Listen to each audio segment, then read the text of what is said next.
Assalamualaikum warahmatullahi wabarakatuh. Allah Subhanahu wa Ta'ala adalah Tuhan yang Maha Esa, yang telah menciptakan alam semesta beserta seluruh isinya yang ada di bumi maupun di langit. Namun, jauh sebelum Allah Subhanahu wa Ta'ala menciptakan semua itu, Allah telah terlebih dahulu menciptakan nur Nabi Muhammad, dan darinya lah Allah menciptakan ruh seluruh manusia, langit, bumi beserta elemen dan kehidupannya.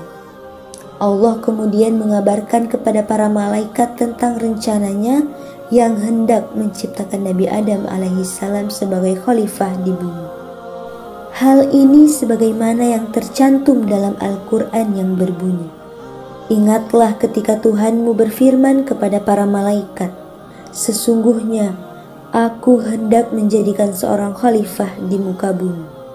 Para malaikat pun bertanya, "Mengapa engkau hendak menjadikan khalifah di bumi itu orang yang akan membuat kerusakan dan menumpahkan darah?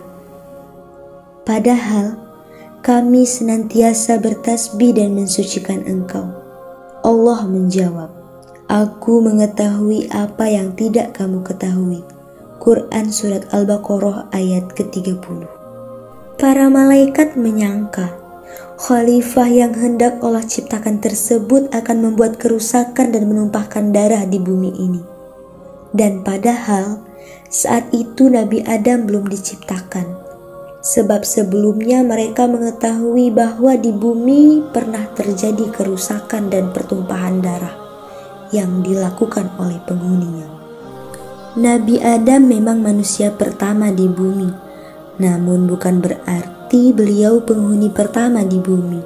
Sebab ternyata jauh sebelum Nabi Adam diciptakan, Allah telah menciptakan 3 golongan makhluk yang menjadi penghuni bumi.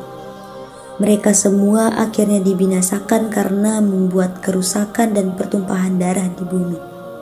Itulah yang menjadi dasar prasangka bagi para malaikat. Sayyidina Ibnu Abbas mengisahkan bahwa setelah Allah menciptakan bumi, menumbuhkan berbagai pohon dan tanaman, serta menyebarkan binatang dan burung-burung, maka buah-buahan jatuh dan mengering. Rerumputan pun tumbuh saling tumpang tindih sehingga membuat bumi berantakan. Lalu bumi mengadukan keadaan itu kepada Allah Subhanahu wa Ta'ala hingga Allah menciptakan makhluk bernama jin untuk membersihkan bumi dan mengurusnya. Jin ini bukanlah jin yang diciptakan dari api, sebagaimana yang masih ada hingga saat ini. Jin yang ingin kita bahas ini adalah makhluk yang menghuni bumi untuk pertama kalinya, dan sekarang mereka telah binasa. Jin ini diciptakan dari angin, awan dan kilat, bukan dari api. Mereka memiliki jiwa dan beraktivitas. Lalu, kenapa mereka disebut jin? Jawabannya karena mereka tidak terlihat. Asal katanya diambil dari kata jannah yang berarti samar.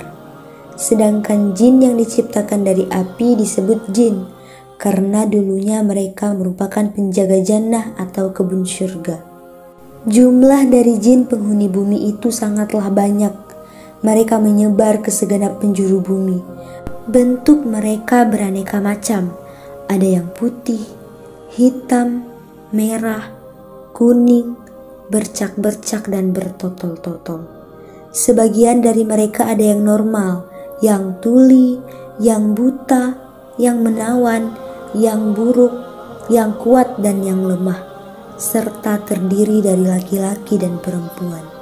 Mereka menikah satu sama lain hingga bumi sesak oleh keturunannya. Saat itu Allah menurunkan angin topan yang membinasakan sebagian besar dari mereka.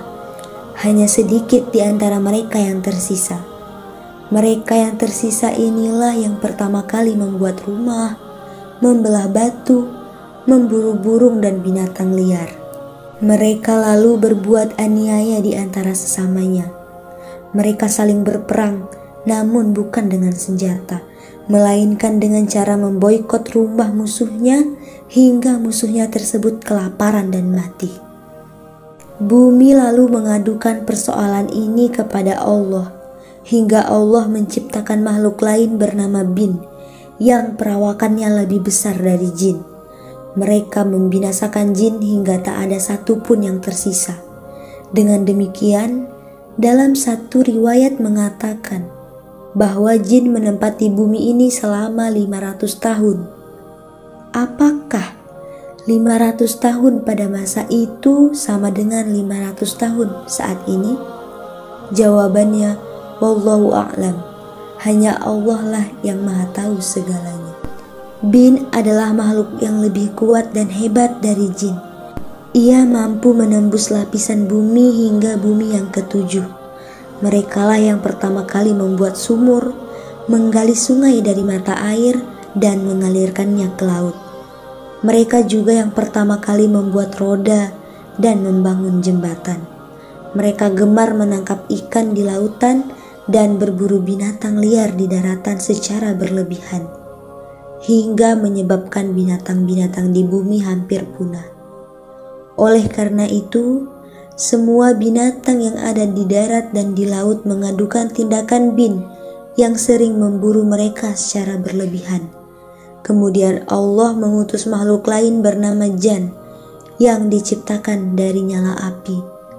Jan lalu membinasakan bin hingga mereka lenyap dari muka bumi. Jan ini hidup layaknya manusia. Mereka makan, minum, tidur dan menikah hingga berketurunan banyak.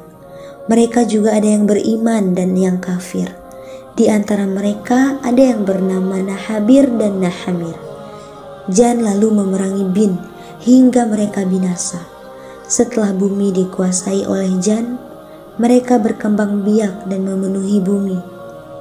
Dan lagi-lagi timbul peperangan di antara mereka sendiri. Namun, untuk kali ini Allah tidak menciptakan lagi makhluk sejenis mereka, melainkan mengutus pasukan langit yang terdiri dari malaikat dan jin penjaga surga, bukan jin makhluk yang pertama menghuni bumi. Tentara langit tersebut dipimpin oleh jin penjaga surga bernama Azazil.